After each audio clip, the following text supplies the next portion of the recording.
Welcome, everyone, to the 5th episode of Transcendent Naturalism, which is on the Cognitive Science Show. I'm here, of course, with Gregg Henriques, who has been my constant partner with this. Some of you will recognize from the channel Rick Blundell, who's been here before, and we are welcoming Rita Leduc here. And I'm now going to turn things over to Gregg. What we're going to be doing from now on in the series is having people interact with the framework that Gregg and I built for Transcendent Naturalism. So take it away, Gregg. Absolutely. So I'm really excited. We have our then first guests, Rich and Rita. You guys are our first guests here. And I think it's very apropos. And we're going to be talking about Rich's journey into Oika and what that means and a kind of ecological intelligence that's going to afford some spiritual awakening. Why I thought, and John and I thought that this would be really good. So let's just summarize what the core argument is that we've made. So John laid the groundwork sort of for the philosophical argument for a leveling up view of nature, of evolution, emergence, and emanation across a particular kind of stack that also needed to be gripped then cognitively by a kind of similar top-down, bottom-up processes to give us intelligibility. And ultimately, that model also sets the case for delineating things like what's sacred and ultimately a strong transcendence, where the argument fundamentally is that if we afford ourselves a collective awakening to understand the world cognitively, it's going to open up affordances and potentials and possibilities. And that's the right kind of metaphysic religion. That's not a religion, transcendent natural worldview for the time.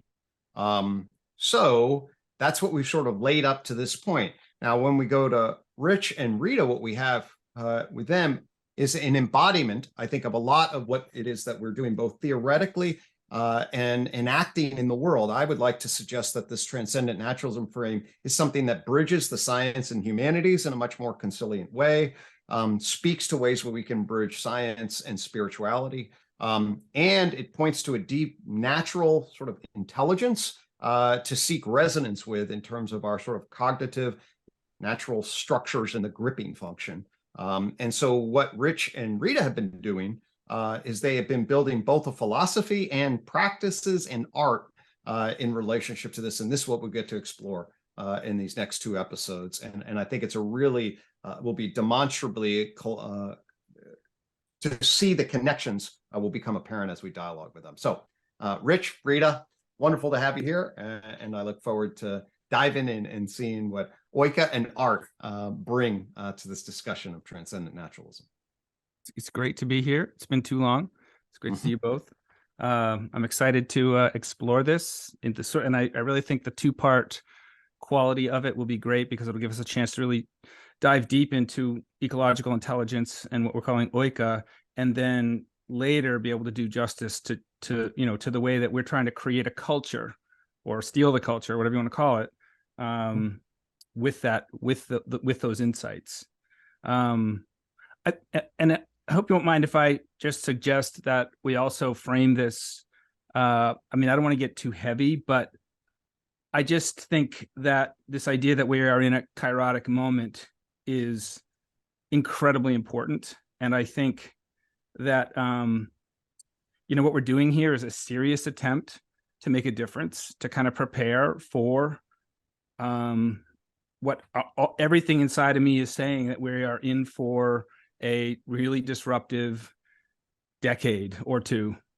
And I think any opportunity to prepare ourselves for that in a deep and transformative way is important. So, I mean, I don't want to get too serious. Like, I really like to keep this fun and light. And I think it can be, because it is fun and light, but also just to take seriously the challenges ahead and to try and map what we're going to be talking about onto this future. I always say the future is beautiful if there is one. Well, what do I say? No, I say the future is beautiful or there isn't one. And so that's kind of the position I think we're in, is to really map out what the beautiful part is, so that there can be one, because otherwise I can't even imagine what we're headed for. I don't know if that makes sense with people, but I just wanted to frame it as that. Yeah, no, I think that John and I have spoken when we talked about strong transcendence, both in terms of its potential But then we placed it in sort of the chirotic moment, and certainly in UTOK, Yes. we're talking about this fifth joint point, which really does point us at the basic level to the opening of the digital. And of course, with all the LLM, AI discussions, we're really feeling that. And then the question for me then is, well, what does that open relative to the wisdom stack that we're in? And of course, then that gets you into ecology, that gets you into a relationship with each other, embedded in a relationship with nature and what we are doing. And there is a lot, I think we all agree, there's existential elements here. And I think John has spoken certainly to the existential meaning relation that is central for this moment. And I think transcendent naturalism is very much related to that. And I think your work is very much related to that. But I think what you just said there was that it opens up the ecological dimension. I don't see that happening by default, actually. I think, I think it's going to take an attempt to do that explicitly, maybe, and continue to kind of hammer that point home that there is a source of wisdom. There is one. There is, in fact, an ultimate source of wisdom that's available to all of us. And I would argue that it is nature, and if we need to define that, we can. But I just think that we need to actually do that. Like, we need to enact that, in a real way. So, but thanks for acknowledging that. So where do we want to slice into this pie? It would be good if Rita introduced herself too. Oh, right. Hi. Hey.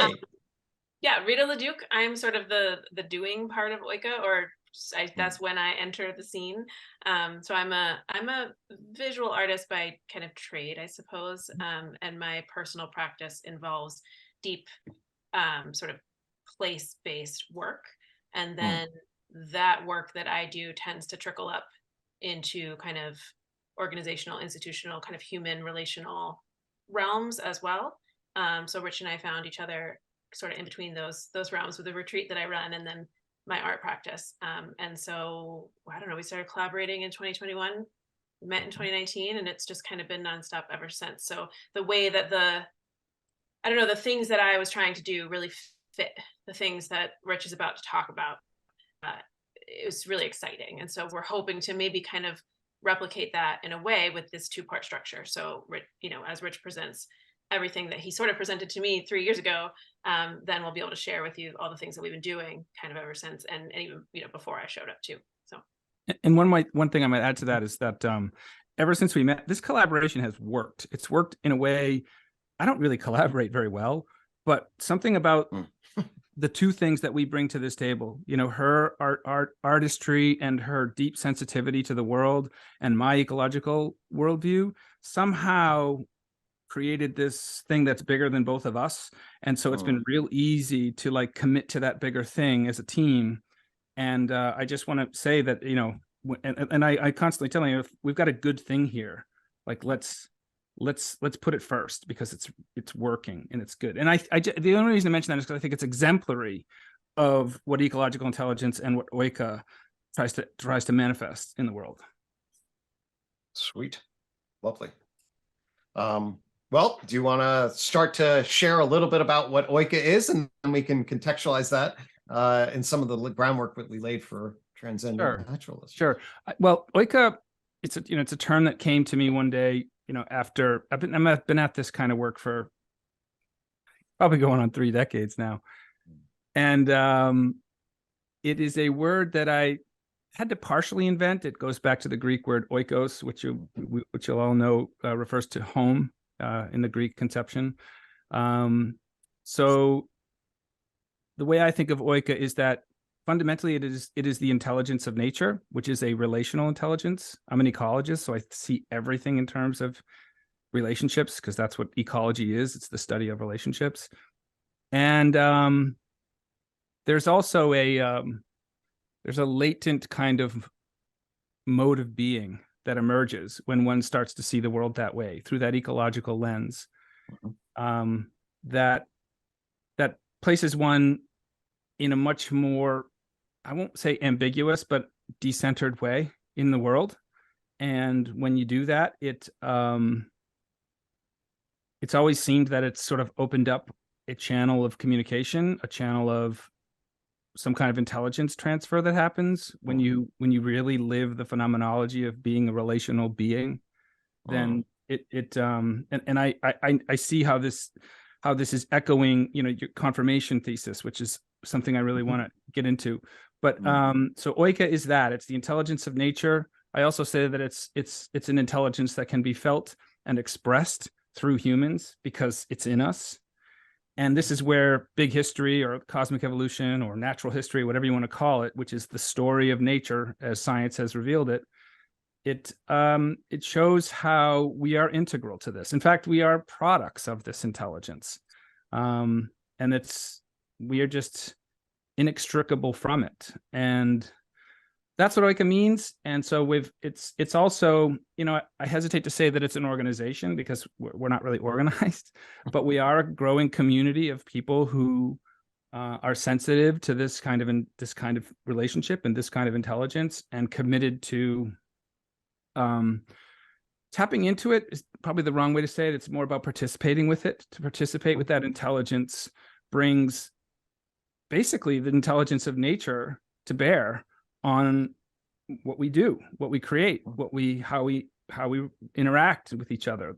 And so we've kind of created a little micro culture based on these principles of deep relationality, deep reciprocity, ontological continuity. These are some of the basic principles of Oika. And then we've started to try and legitimately create a culture around that. And again, this is in response to the moment. It's in response to this chirotic moment that we're in. So I guess that explains it, right? I mean, we've got all kinds of projects going on that we will talk about next time, but that's what it is. It's about enacting all these things.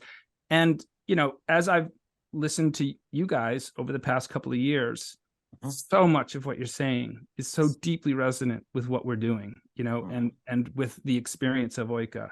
And I think that's why we're talking. I think because, we all see something. We see something very powerful. We see something very transformative, something that is wanting our attention and wanting us to take it seriously. And it's something that's really beautiful and like awesome to be with. And we want to acknowledge that. So I stop me here because I'll keep going. Yeah, no, well, I mean, I think I'll make a connection here, because to me, what I see in Oika and some of what we're doing, you mentioned the word participatory. It seems to me that you would state around the natural tone, there's a fundamental shift we need to make in our participatory identity. What I was noting, or at least I want to throw this out to you, is a fundamental sort of, if we're saying what are we, I think you can argue that the Enlightenment argued that we're going to progress off of nature through reason and be above nature and be disconnected from it and utilize propositional knowledge to create methods of insight that enable us to then get some sort of pristine formula. But basically what I want to suggest, and I want to see, John, if you pick this up also, in terms of a fundamental shift in our participatory identity with nature, relative to at least a lot of the general worldview, I think, that modernity, if you want to use that term, sort of embraces. So is that fair, Rich, in terms of like kind of what... Yeah, I mean, the way you laid it out there, it seems like we're at the end of that, that idea that, modernity has sort of run its course in some ways. And we're beginning to realize that those initial valiant attempts at understanding reality are limited. This is one of the things that I sort of had to come to terms with, because I was trained as a scientist. And then as I really got into the philosophy of science, realized that what the philosophy of science was really showing me was just how limited, reductionism is. And that it's why, basic science has stagnated, is that we just don't, it's basically run its course. And so it's forcing us to come up with new fundamental metaphors for reality. And with that is bound to come a fundamental new metaphor for who we are. And that's that's scary, but also exciting. And when you actually come to grips with that, it's beautiful. It's amazing. It's more amazing than we could have imagined than the Enlightenment, the first Enlightenment thinkers could have imagined. And I think that's where we are. And I think that's the sort of circumstances that we are exploring this stuff in. Yeah, I'm really interested in understanding how your work, both of you collectively and individually, has converged on some of the deep insights that my work has arrived upon. I think it's genuine consilience. I don't mean that in a way that sort of just conflates these different lines of inquiry, but that we are both, or all of us are, we're about to break through into this new understanding, and everything that we're all doing here adds a facet to that world. And I'm really excited to have that breakthrough and to get it right, to be really clear and to really understand the contours of this new understanding, so that we can start to actually live as if that new understanding is true, because it is true, or it is, it's provisionally true, like everything. But I'm just saying that this new thing is genuinely hopeful in the face of what's to come. I think I think, one place, if I might, just one place that I think might be an appropriate place to pick this up is with the last episode of Awakening from the Meaning Crisis, which I revisited, in preparing for this, I revisited. And John, your conversations about Paul Tillich, is that his name? Yes, Paul Tillich.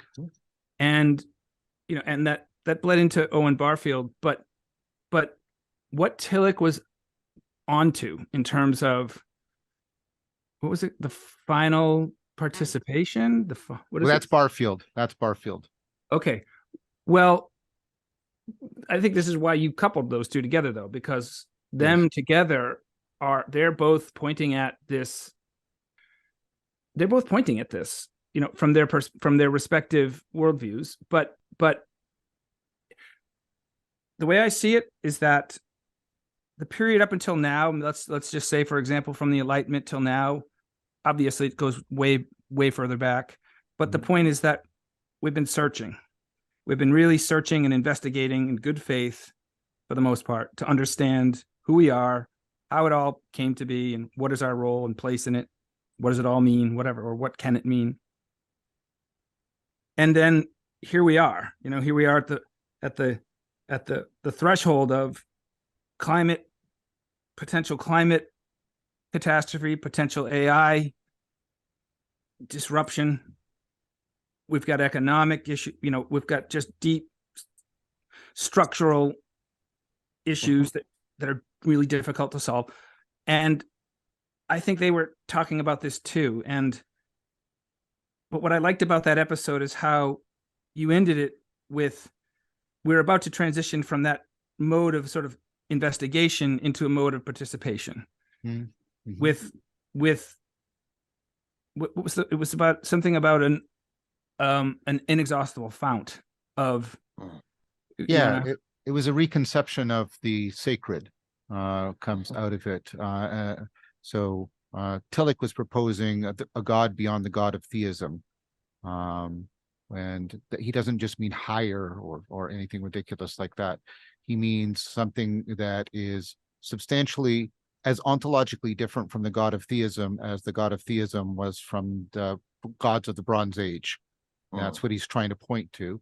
And that it will bring with it, right, something that again hooks our ultimate concern back up to what's ultimately real, because we've been part of his proposal is the God of theism has in some sense disconnected us from both our ultimate concern and what's ultimately real. And so I was proposing, although I have criticisms of Barfield's argument, I like his idea of final participation. I think his argument is the argument upon which he establishes his conclusion, I think, has been largely dismantled, although Barfield people don't seem to recognize that, but we'll put that aside for now. But the idea there is that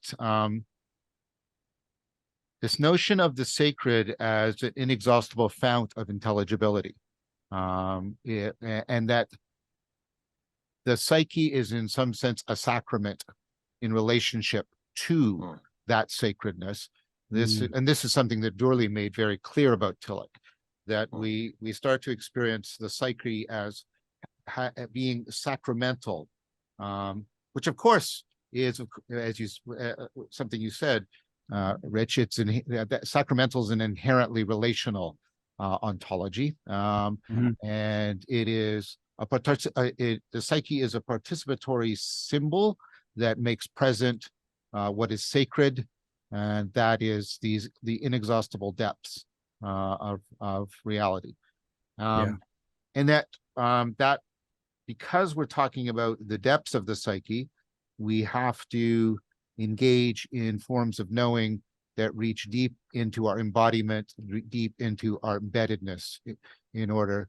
Now, Tillich was limited by his time. All he had was sort of depth psychology and Jung and Heidegger to make sense of that. So he didn't have some of the conceptual tools. But I took Tillich to be a prophet of the meaning crisis and the kind of where a prophet, it's not so much foretelling, but trying to get people to become aware of the pressing structures and why they're unjust in some fashion. They have to be overturned. They have to be radically reoriented.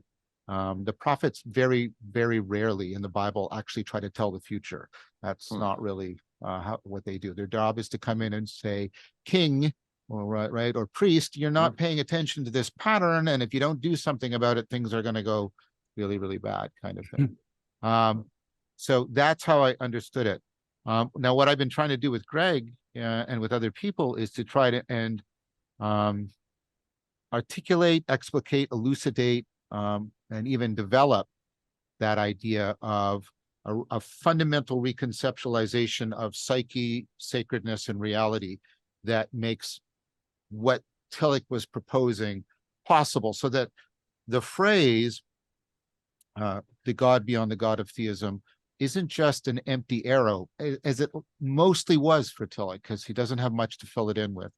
But Gregg and I tried to provide, I think, something like the structure of what that ontology and epistemology would look like, and then Gregg has been filling it in as a way of the way to do that is to that inexhaustibility. See that even the word inexhaustible is inadequate in one ways, because we're going to think of it in Newtonian linear terms as a purely quantitative thing. So try to unpack that more in terms of, no, it's inexhaustible in terms of emergence and emanation, and they're interpenetrating. And then the participation is deep because of this deep conformity between the fundamental grammar of the psyche and the fundamental grammar of reality. There's a deep at one-ment between intelligence and intelligibility, and both of them are living, dynamic, self-organizing processes.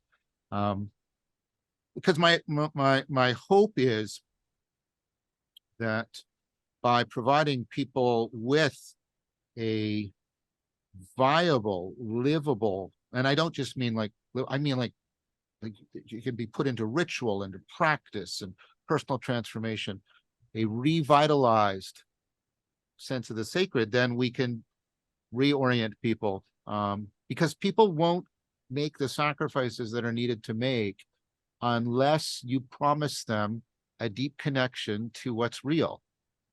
People will sacrifice pleasure and wealth and fame if they have good reason, and not propositional, if they have good trust that deep meaning, sacredness is available to them. Sorry, I didn't mean to give a speech, but I'm just trying to trying to draw that out. No, it's appreciated. Greg, did you want to add, or anybody? Yeah, no, I'll just echo that in the sense that certainly from so what UTOK is trying to do is then provide some of the content in relationship to that to afford some specificity. Yes. Give us a new way to think of mapping the natural science levels in nature, dimensions, etc. Show how modern empirical natural science as epistemology forces an exterior view that needs to be ultimately connected to an interior view. See how modern cognitive science affords us clarity about an embedded stack that organizes and orients, build transjective theories in the form of recursive relevance realization and sort of UTOK's frames on justification, investment, influence. And this is going to give us a particular logo structure that is useful for education and sort of explaining and framing, and at the same time then a transformation in, this gets back to my point about a participatory identity about how to grip what's real and find meaning in life through that gripping, and then the explosion of the sacred through those possibilities. And then what does that actually look like? And this is why we have you guys here in terms of what kind of organization, what kinds of doings, what kinds of messaging, what kinds of onboarding through the humanities, through the arts, etc. What kinds of connections of reframings for big history? All of those things are then opened up by that to expand this vision and to flesh it out and to make it real, so to speak. If I could add to that too. So, I mean, Greg and I in this series have done a lot to, this is somewhat ironic, of course, but we're bound by certain constraints, but we've laid out very propositionally a lot of this, right? And very theoretically. Now, I do a lot of work on practice, and so does Greg, but what has struck me before in the past, Rich, and you and I have talked about this, is you seem to be doing a lot, both in thought and in action, about translating that propositional into perspectival and potentially participatory. Like you emphasize, and you've already done it when we were here together, this sort of presencing of this intelligence as some, and I remember talking to you about this. It's very phenomenologically present to you in powerful ways. And it strikes me that that is something that needs, you and I've talked about it, but I think circumambulation. I want to come around again to it because I think that's and I think that could even partially set up Rita in an important way. Mm-hmm. Do you want to answer, Rich? I want to I'm listening and I'm visualizing things that I think might be helpful to just clarify or offer some context. Right. So you've done 4 episodes. I sort of, I felt like I was a guest in your home, listening, and almost 2 different homes that have kind of become one big home, and I'm listening. And so I feel there's like a ground and there's a structure, and I'm inside of that structure. If you can imagine the structure kind of being lifted up and out and away, and then the ground kind of falling out and away, which may feel very scary to some people. That may feel very vulnerable. But when Rich talks about the community of Oika, I haven't found a different word to use, but the community is not inside of a house. Even though Oika means house, the house is actually the world. And so there's a feeling of pointing outward instead of pointing inward. And so suddenly you can kind of rotate around, almost like that aspectualization thing. And so, but what Oika does is offer almost like a chimp holding trees as he, goes through the jungle. You can hold on to some things. Oika has concepts and principles that you can hold on to when you're in this space without the house and without the ground and just being.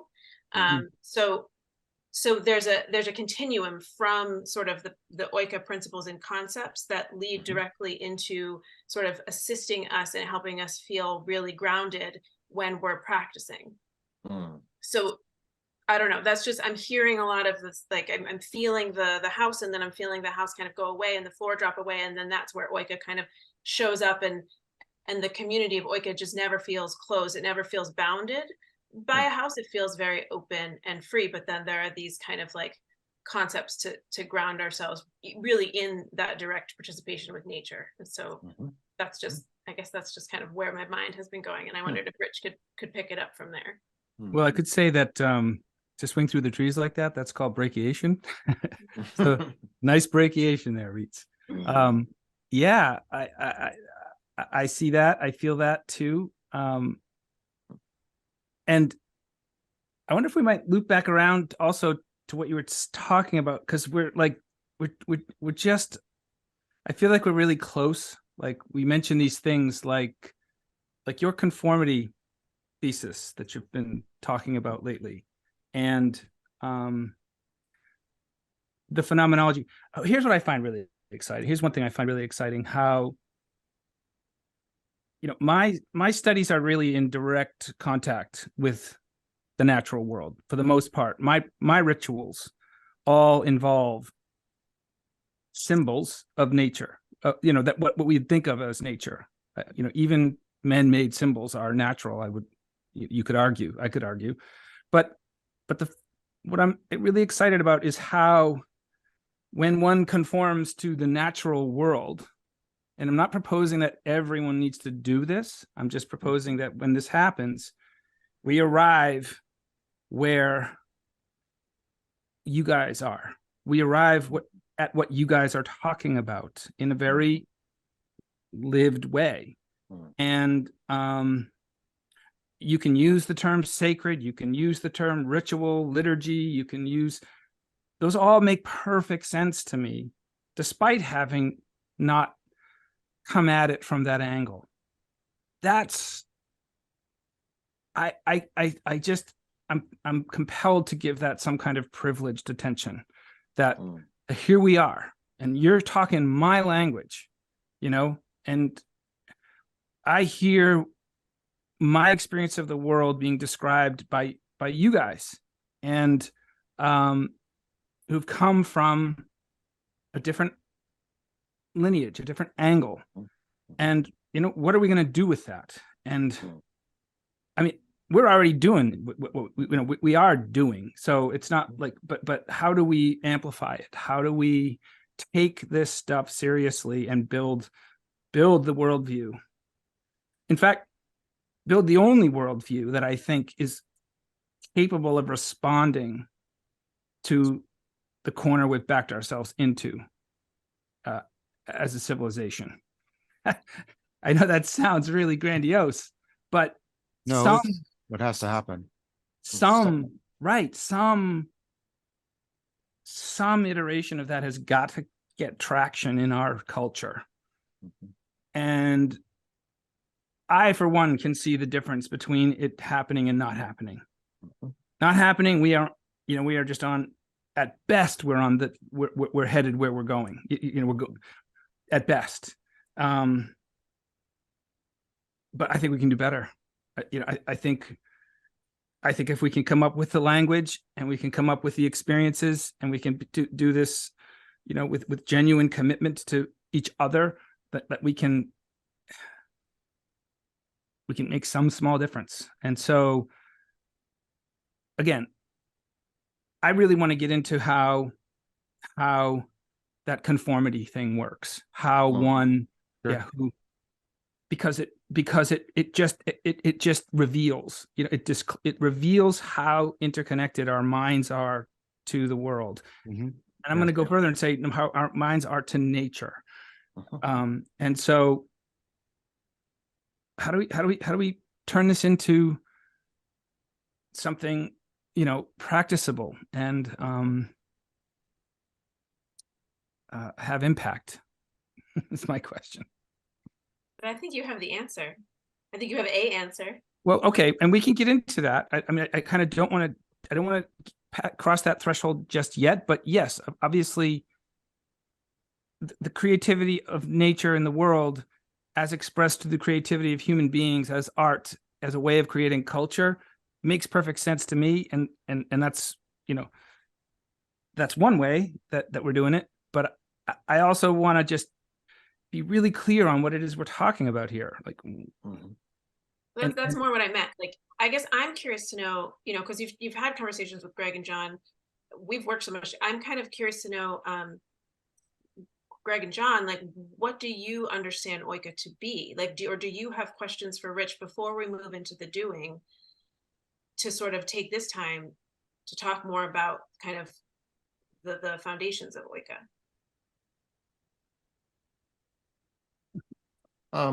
Yeah, well, I guess it would be helpful to, you know, sort of maybe help bring to life the embodied experience of Oika a little bit in terms of kind of that transformation. I've certainly heard you talk about that, but in relationship to the awakening of the intelligence within you and the conformity that you experience, I think that might be useful at this time to kind of, like, you know, ground that out in principles and be, and I of course think there's an enormous amount of resonance with what we delineated in the.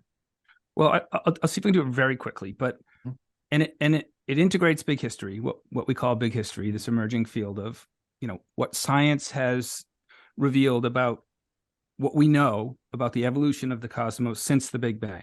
You know, we can't say anything. There's a period, there's a point where this model breaks down, of course, the Planck time, Planck length, whatever you want to call it, but there's a period at which we just have to admit mystery. But from that moment, we see the evolution of the cosmos, we see differentiation happening, we see, and the moment those different, I mean, right from the get-go, right into the earliest quantum fluctuations, those fluctuations represent minute, well, it depends on what scale you're observing them, but differences, and those differences make a difference. It's through those differences that the first relationships can manifest, and it's through those relationships that creativity happens. And that trajectory of creativity has worked its way through photons to elements and particles, to molecules, to stars and planets, to life. And just knowing that propositional knowledge about the unfolding universe and how we have plausible explanations about how life can begin, the thing that we all hold, that there is this continuity and there is this creative intelligence that's driving this thing, and now here we are, and we're called. Some of us feel called by that creativity, called by that intelligence to participate. That's the lived experience of big history, which is just the worst term, but that's the lived experience of the creative life force of the universe, as far as I can tell. And so it's drawing us forward. And so that's what it is. And here's the thing: when you know that, when you sort of carry that story with you in, you know, when you carry it implicitly, and then you engage with the world, and particularly with nature. Nature just has a way of presenting this intelligence in a pure way to me. And so when I engage with it, it's just so clear that I'm not separate from it. And the boundary, the so-called boundary between me and it is ephemeral. It's ambiguous. And I can't tell you how good that feels. You know, it just feels so right to be aligned and to be linked into that in this deep, intimate way. That's both intimate and infinite. And it's the universe we're talking about. It's intimacy with that.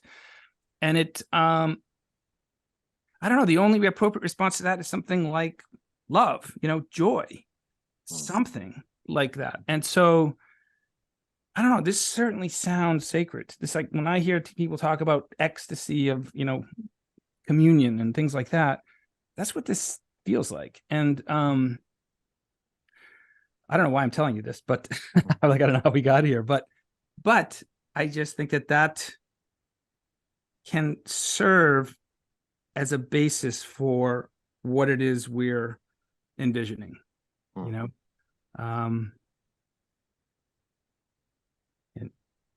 I would just add, like, agree.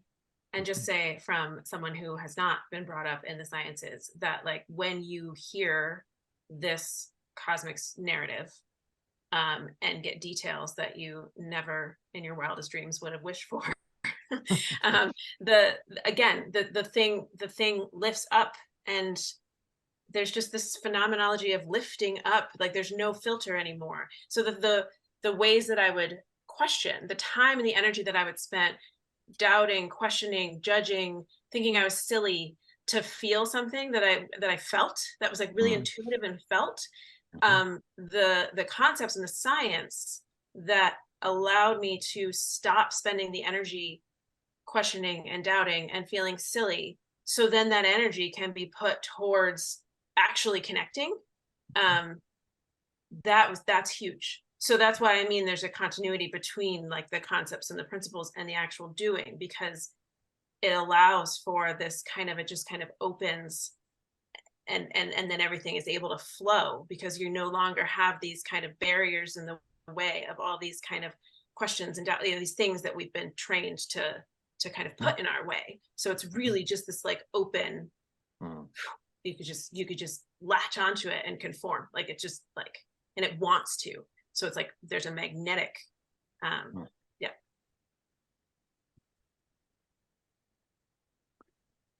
So I think the issue about trying to get the dialogue flowing between us is that, Rich, you're invoking, of course, the science that gave us the big history, but that scientific worldview doesn't situate us in any way within it. At present. That's, of course. And so what Gregg and I see our project as is to try and see how it is that science is sort of broken against itself, how that worldview is broken against itself. So Rita, I want to propose to you that lots of people look out at the world and they'll never have that experience you talked about, even after they've read the big history. There's many scientists who know the big history, and this doesn't happen to them.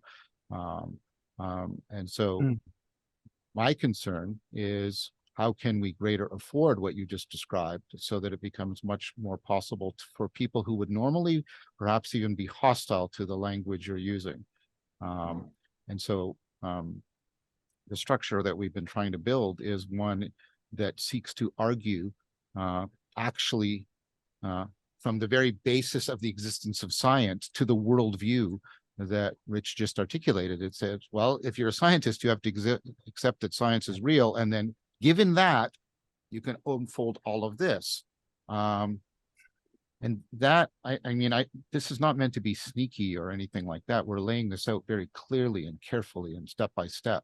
And there's been many arguments, but it's meant to be kind of a jujitsu move or an aikido move to get people to realize that there is this ultimate contradiction, a performative contradiction. They're speaking one way and living another, and they don't go together.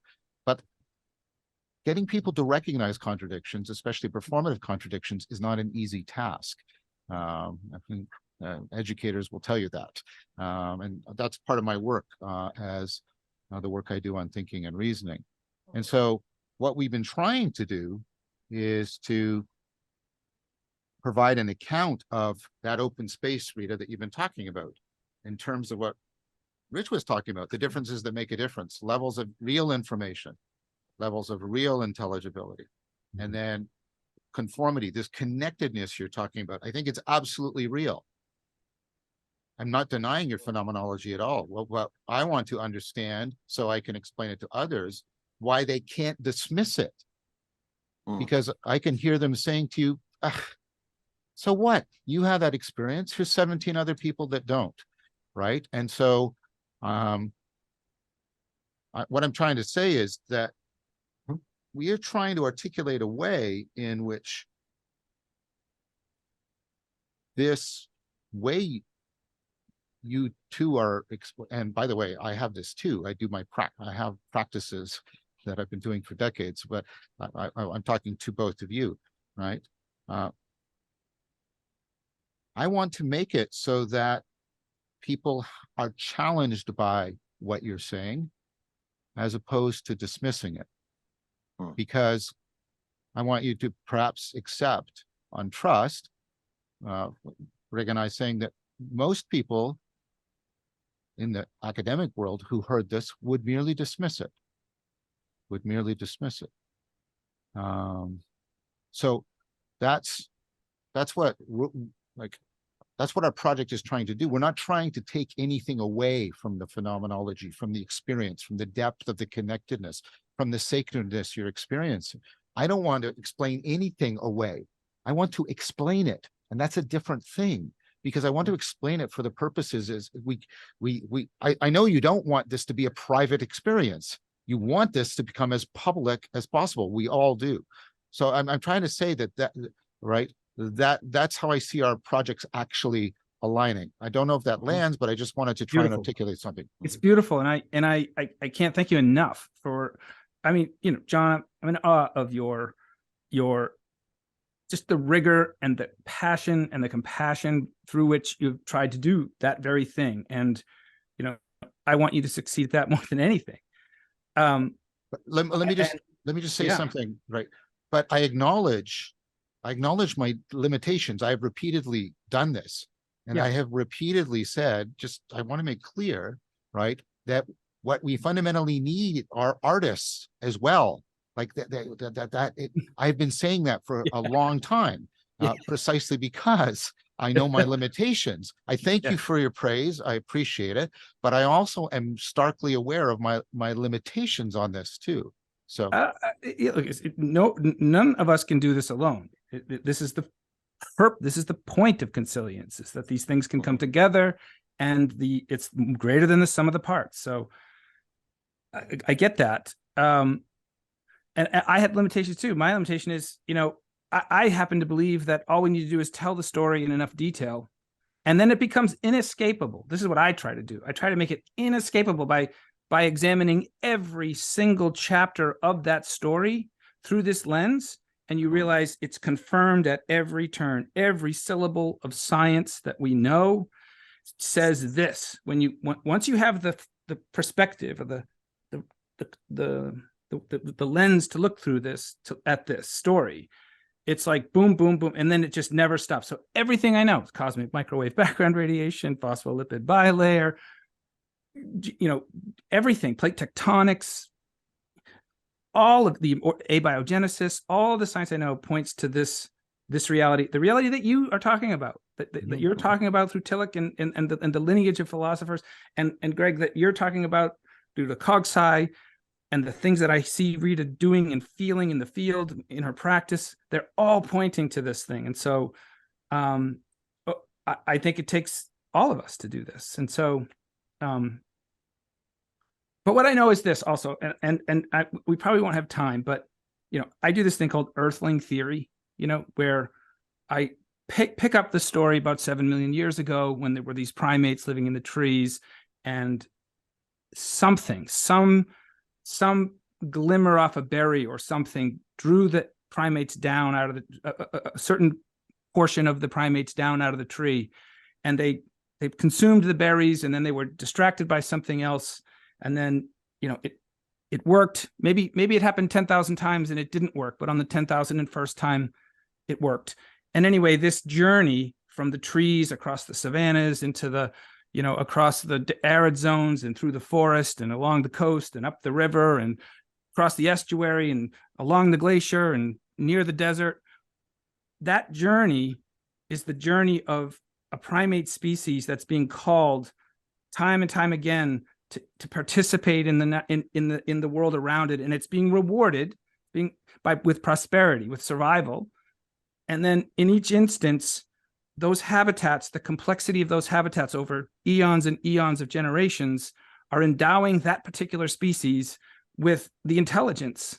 So every habitat has its own unique intelligence. And there's one species that, from that Sahelanthropus species to the next Australopithecine, and then on to the hominids, to us, it has endowed us with that. And then that shows up in Shakespeare. Okay. You look at the evolution of stone tools, from the stone chopper, the older ones, and to the the Acheulean hand tools, and then to the Lavawa technique, you see it all. You see narrative, you see story being taught to this primate by the stones of the earth. You see aesthetic appreciation. You see metaphor being taught into the human. This is, I'm telling you this because we think of metaphor as this thing that humans do, right? Oh. We think about these gifts of imagination and the capacity to dream about the future and all these things that we think is solely human. It's not. It comes from the relationships between that species and the world.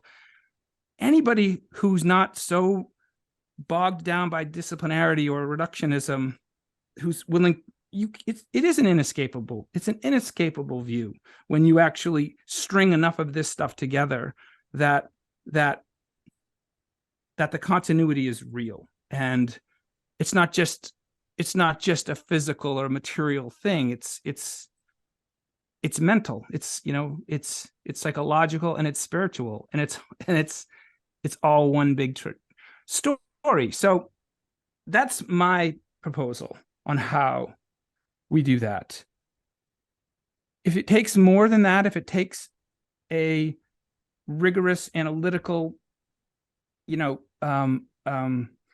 excavation of the received wisdom to get there, guess what? I think that it actually arrives here too. It actually, like what you're saying, John, arrives at the same place. So what's the problem? Like, there isn't a problem. The point of what we're doing here right now is to very much what like Gregg and I tried to do. It's not shoehorning. We're trying to get the languages to talk to each other, in a more mutually affording and beneficial fashion. As you said, we have to do this together, and so I take it that the project here is, how could we take what you just said, right? Because I mean, Gregg's got a big history thing in his model, so that there's already deep connection there. I guess I'm also impressed by people's capacity to not see what you're saying. And I take it you're speaking in good faith. I really do. I'm not doubting you, Rich, but I have, I mean, there are reasons why nihilism is becoming a pervasive attitude even within the scientific world, because there are these deeply entrenched ways of thinking. Gregg and I have been talking about it. Like, that's why I left it. Well, and that's fine. I'm not here defending it. I'm trying to describe it accurately. So, for example, we're invoking notions of participation. These are notions coming from the Neoplatonic tradition, as you know. That word just didn't appear from nowhere, and it has to be grounded in cognition. I've been trying to do this with the notion of participatory knowing, and then linking that up with a conformity theory that overcomes the subjective objective divide that just set. So when people are hearing this, one thing they can easily do is they can just say, well, that's all just in a subjective experience of objective facts that have no value whatsoever in them. I don't agree with that, what I just said, saying that's what I can hear people doing that. And so we need to say, wait, right? You're invoking this science to get this big history, and it's doing but what does that science actually that's what I mean by extended naturalism. Not just what's derivable from your science, but what does science actually presuppose has to be the case? Science actually presupposes a deeply connected meaningfulness that makes its truths possible. That's what I'm trying to articulate here. So I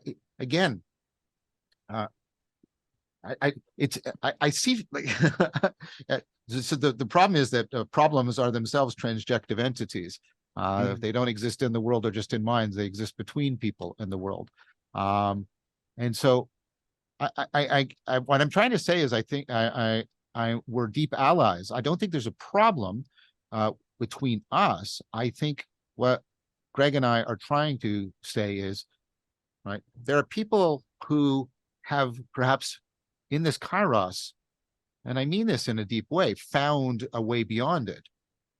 right? But there are people who are, I don't want, sorry, this language sounds conspiratorial, and I want to qualify it that that's not my intent. But there's people who are bound into a system and a way of thinking and being that just prevents them from really hearing what you're saying.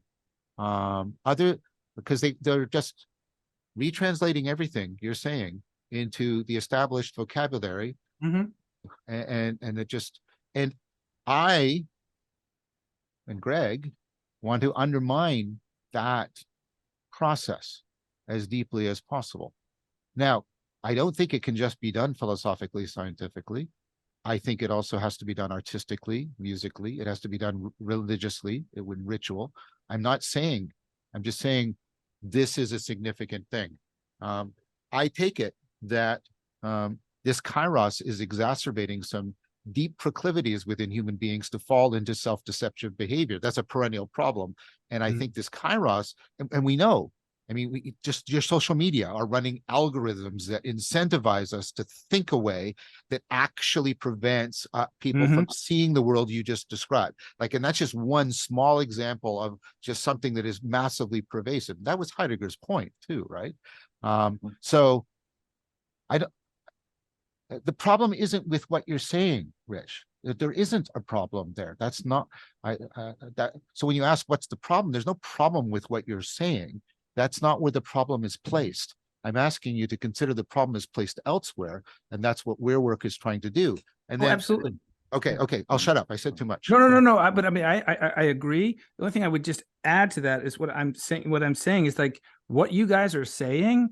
What I know about science and the way I have interpreted the science completely validates what you're saying. So if you're looking for validation from science and nature, I mean, I'm here to tell you that what you're saying makes perfect sense. It's perfectly consistent with what with the science.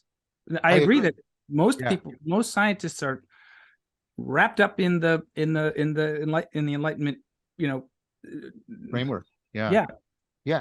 So what part of the creativity here is creating a new understanding of what science itself is. That's what's going on here. Precisely because of what you just said, I think is the case. And then I'll shut up because Rita put up her hand.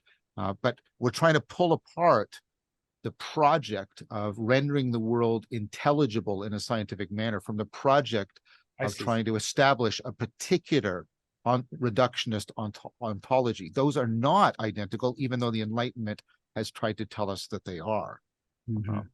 So I promised to shut up, so I will. Well, no, I was just gonna, it popped in my brain. I think there was a phrase that you said, John, maybe in the last episode, which was to try to reverse engineer something. How did you put it? It was like almost reverse engineer the transformation or something like that. I don't know. I use reverse engineer in quite a different context. So okay. Go ahead. But I think like that's what I was speaking to when I was describing my phenomenology.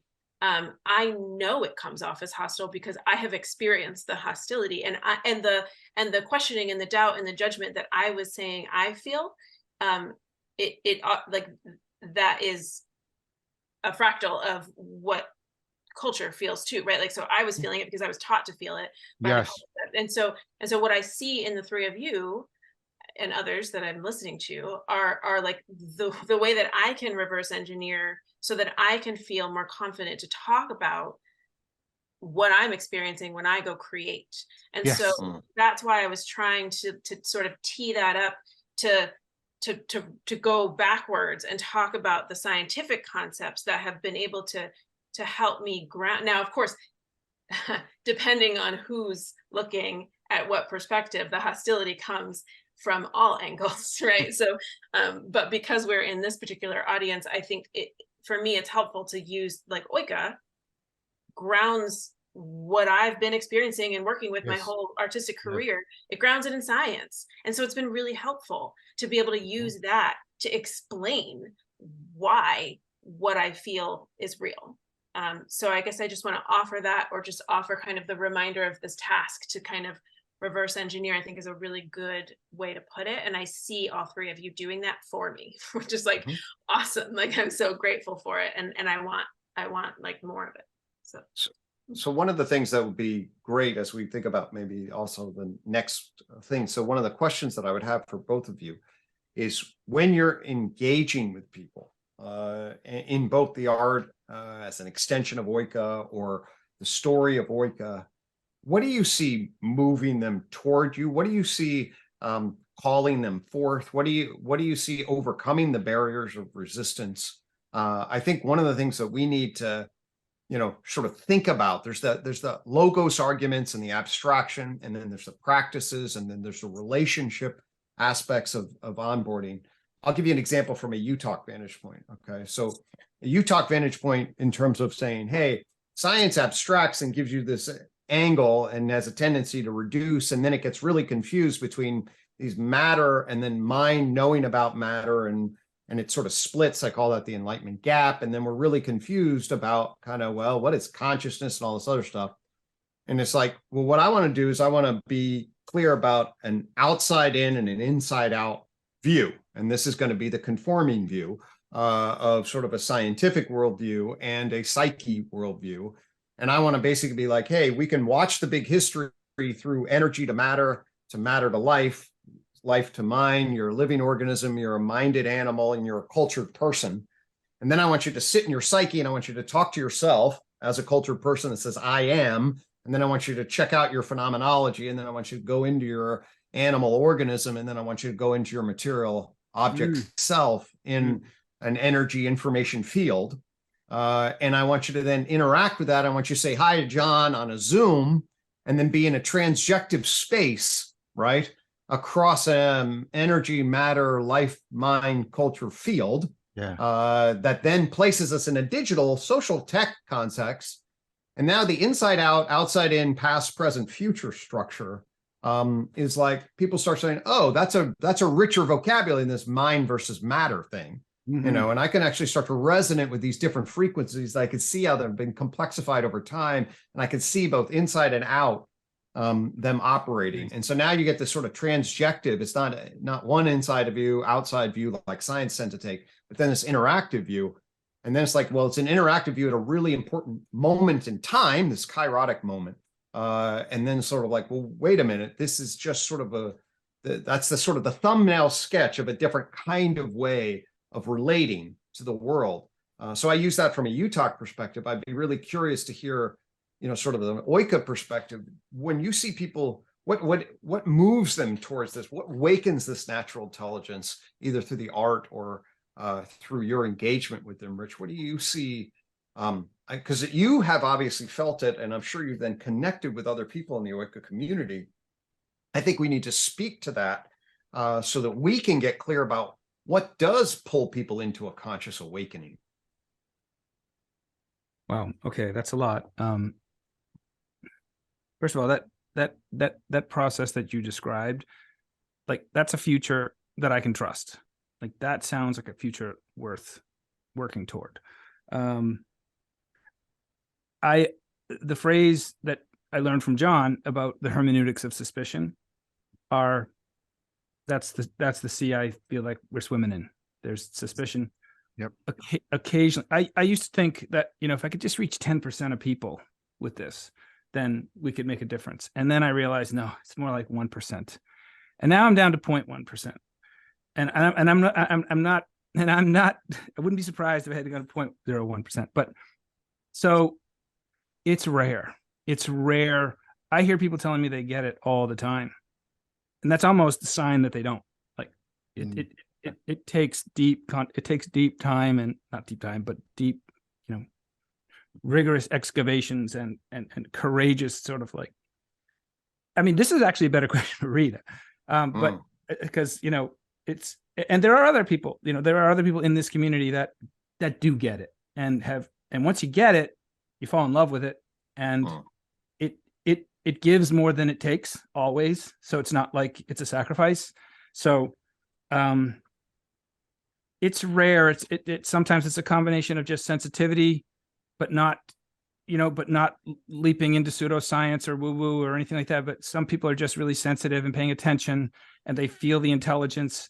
And then it just takes someone to come along and say, that thing you feel, that shit's real. Like that's actually the creative life force of the universe. And I can actually tell you a story that's grounded in science that makes that intelligence palpable, and that's why you feel it. And then we go from there. Psychedelics, I think, is playing a part in this, that people are getting their realities disrupted to such a degree that they're willing to try anything. Unfortunately, I think the biggest thing that makes people listen is just desperation and exasperation, and having gone down every rabbit hole and gotten to its end, and you know, they've exhausted all other options, basically, which is not the right way to do it. So I don't know if that answers your question. It's a good question, and I appreciate it. Well, I think one of the things that there's a lot to this transcendent naturalism. There's certainly there's the argument, there's the analysis of past problems that we are then arguing that you can actually fix. There's the embodied practice, and then there is they're essentially the influence structure. Like, how is this going to bounce into people's lives, given their current inertia, given the hermeneutic suspicion, given whatever all the other contingencies are, and what would enable a transformational process to occur. So that's certainly one of the things I'm looking about, is like, how do you interact and cultivate the emergent emanation of this process in people? What wakens them up to it? All hands on deck. All hands on deck certainly is part of the issue, right? And different, recognizing where people are in the zone of proximal development, and given many different kinds of onboarding pathways. It's a good one, yeah. I would add, and I don't want to get too much into the art stuff, but I think that we could, with my students, I just notice by the time they get to the university, they're sort of robotic. Like, they've sort of been trained to not be open. So with Oika, we talk a lot about being open to surprise and just being able to be curious. And so, like, a walk in the woods, or really even just a walk around your house, and in a way, in a stance that allows you to be open to noticing. And then when you notice something, so with Oika, it's like you notice something out in the world, and that thing, I mean, and I see it with my kids all the time, right? Kids do it all the time. Dogs, like, they just get distracted by something because they notice what is different. And so when you notice what is different and you're curious about that thing, you kind of can follow it. And then when you start to follow these things, it just kind of changes your way and going about the world. And you start to go about the world in this very kind of open, curious way. And that's something that Oika teaches or trains or cultivates. And so it's like, Rich you'll notice something and he can explain it scientifically. Like, what is that rock? What is that saying about the sediment that's here? But then it takes you into this journey through deep time. And so it starts with the science, but then it takes you through continuity, and it allows you to then drop, kind of drop at the doorstep of your present moment, and you here now, and then you're there participating. And so I have found with the work that we're trying to do, it's like, how do we create these entry points? And because the house is lifted and the floor has dropped, there can be entry points anywhere, right? There's it's like a disco ball of entry points. And so it's just a matter of like, how does it catch people? And it's not going to catch everybody, like Rich just said, but like, it's just learning how to see the world in a way that has been trained out of us. And so it's really hard work because of that. But I do think nature is like the ultimate creative, curious surprise. And so that's why it's been really helpful to just use it to find that there's the source, right?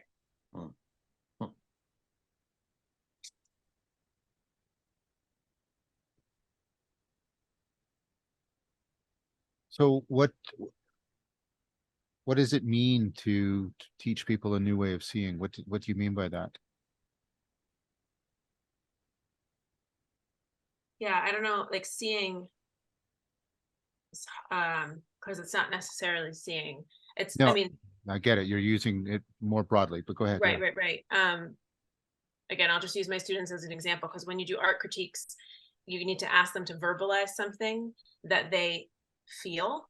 And I've noticed that it's become increasingly hard for them to Greg, you do a really, it's like mind one, mind two, like Mhm. that's essentially a journey through art Yes. critique, right? Because they have to like, they feel it, and then it like goes up, and then they have to like verbalize it, and it is so, it's gotten increasingly hard, I think.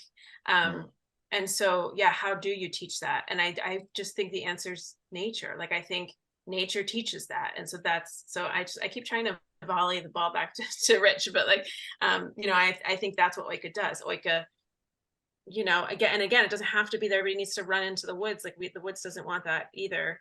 But you can find it, you know, the crack in the wall can be a curiosity.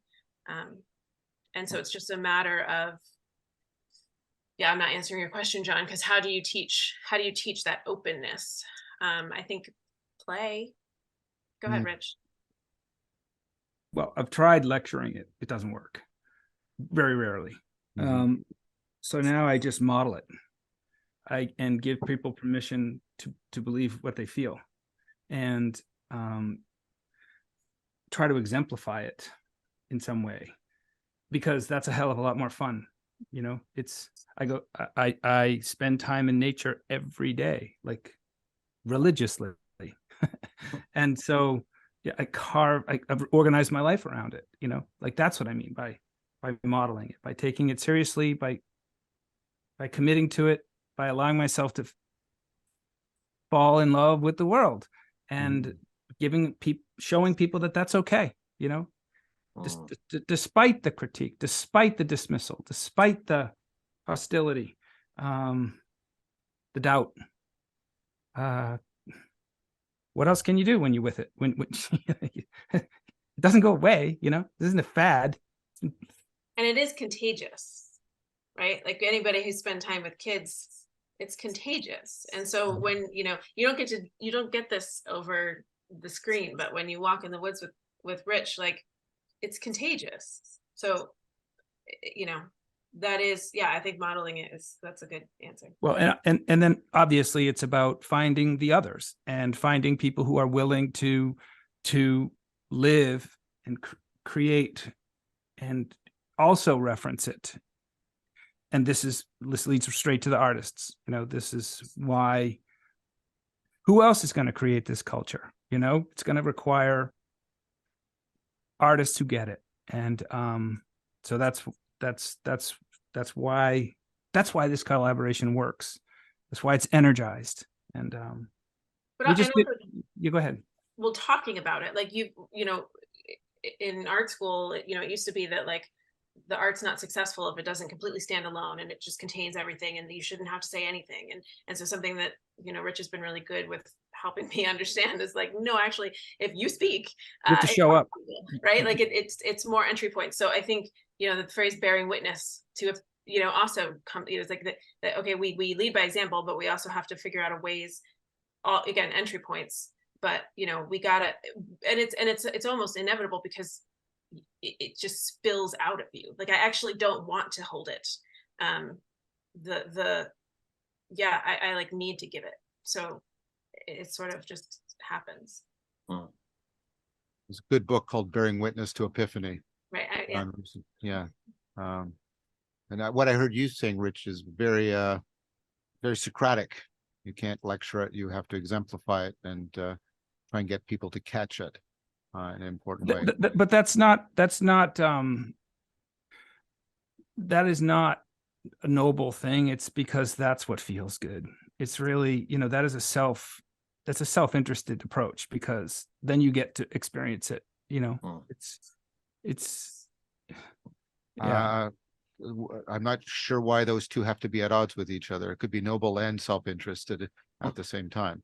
Yeah, that's the plus. That's yeah, that's I mean, that's very much the Socratic project. He was trying as much to understand himself as he was. He clearly says that he's trying to give birth to other people, but in doing that, he gives birth to himself. Like, I think the idea that, I mean, I'm not here to dismiss Christianity or anything as ridiculous as that, but the idea that nobility is always complete self-sacrifice that's not a necessary argument. That's a historical one that we have inherited from a particular Christian history. And I think we can put it aside, because I think we want to be able to tell people, no, you can come here in ways of life in which you can find an abundant life, and then you will want to share it with other people. Like I say, I don't hear any of us saying this, but what I find problematic about people dealing with the kairos is they propose kind of a we must save the world, and it's got an asceticism to it. We've got to do all this self-denial, and we have to give to the cause, and that's not going to win, because what people are starving for is an abundant life, a life of deep realness, a life of connectedness. And if you just say, well, if we all just starve together for the greater good, I don't have much hopes for that as an option. So I think it's important that you're exemplifying it, and you're doing that with joy. I mean, I think that's a very important thing. Again, think about how we've lost what the word even enjoyment means. We now equate it to pleasure. But we're not talking about pleasure here. We're talking about joy, which is a very different thing. But even being able to recover that and exemplify for people that, like when we do the circling into dialogos, and people get this connectedness to each other, they'll say things like, well, this is a kind of intimacy and connection I've always been looking for, but I didn't realize it. They'll say these weird, almost platonic things. I've always been looking for it, but I didn't know I was looking for it. And then they start to use religious language, regardless of their background, because they got this. I think exemplifying that joyful connection and articulating it, not necessarily just in words, but in your manner of making it infectious or contagious. Contagious is better. Sorry, infectious sounds horrible. Contagious to other people. I don't think that's selfish. I get it that you enjoy doing it, but.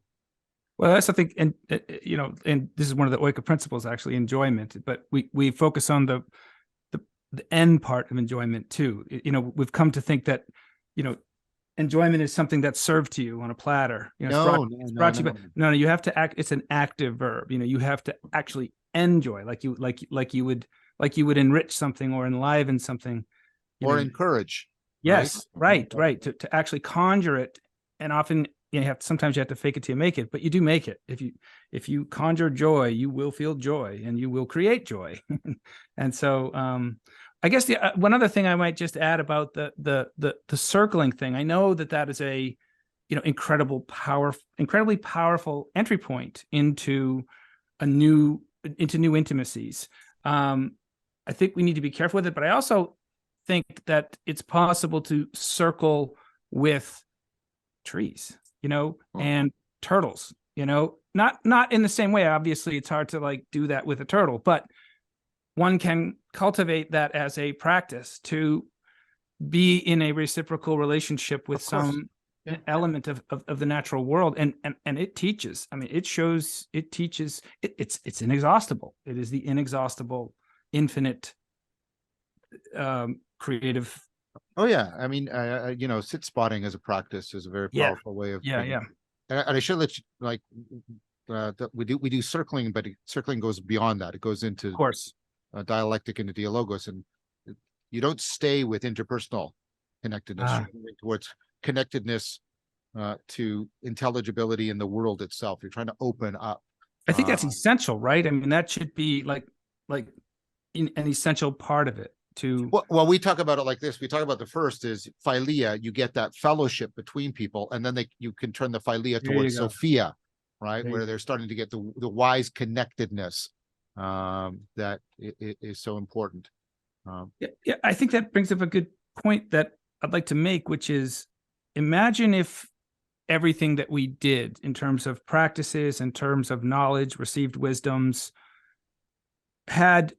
if we reconsidered it all in the light of nature. Theodosis Dvansky had that phrase, nothing in biology makes sense except in light of evolution. Mm-hmm. I'm thinking of something similar to that imagine if what we know now about how nature has evolved, And then we brought that to bear on everything we know and all the practices that we do and the way that we organize and manage Yes. and coordinate ourselves, the way we build civilizations and the way we create art. Bring that relationship to nature back. You know, even religion, to reconsider religion in the light of nature. I agree. I mean, agree. I agree.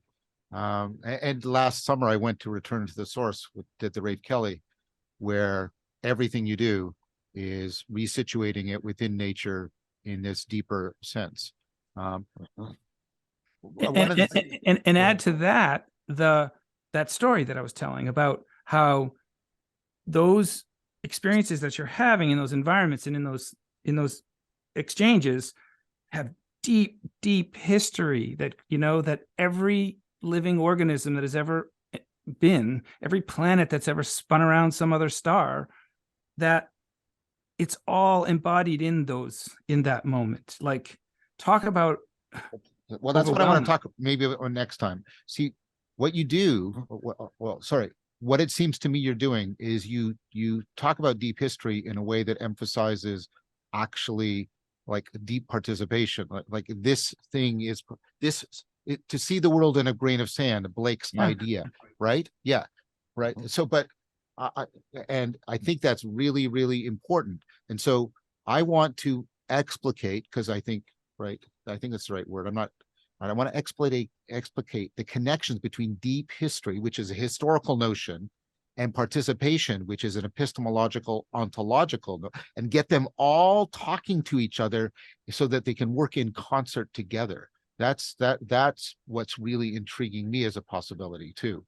I do too, and I'm here to tell you, nature's game. You know, nature's what? Sorry, I didn't hear you. Nature's game for this. This is what I meant by nature needs a seat at the table. Like, it needs to be present. You know, whether that's all. Just somebody needs to be there speaking for it, to bring it into the conversation, to expand it out, and to validate it with deep science. I think that's an important thing. I think I want to make sure we come back to that in the second thing.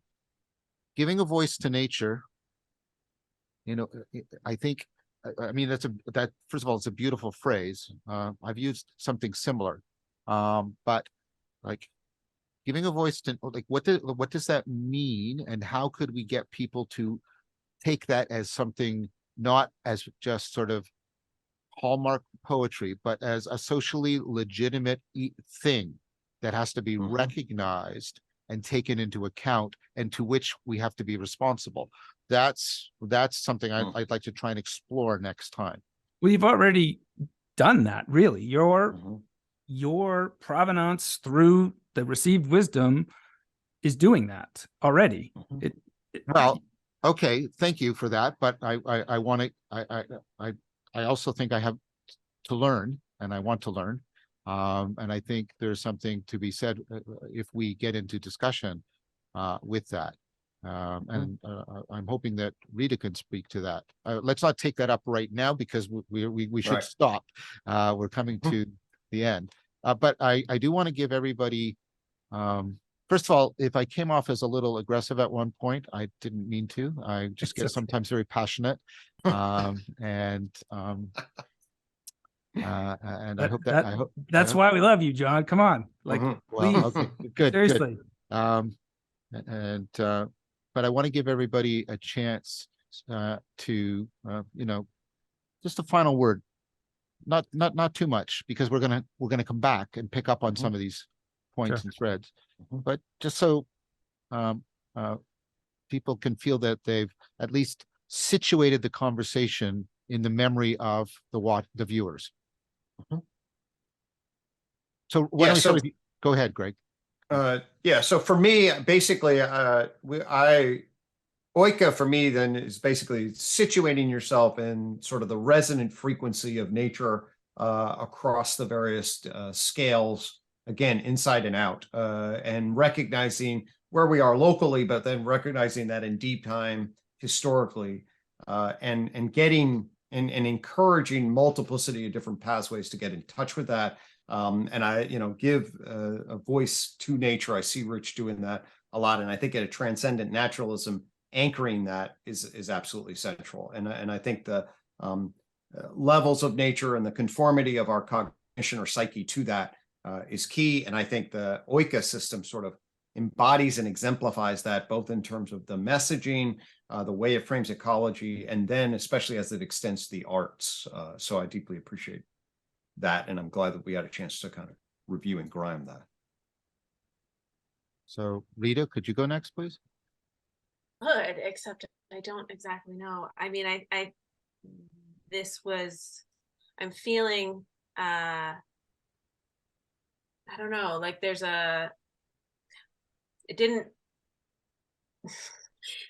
conversation was sort of a preliminary, but also essential. I am excited about some of the things that we sort of like. I'm excited about talking about this hostility, because it's something that I wasn't expecting to talk about, but something that Rich and I talk about quite a bit.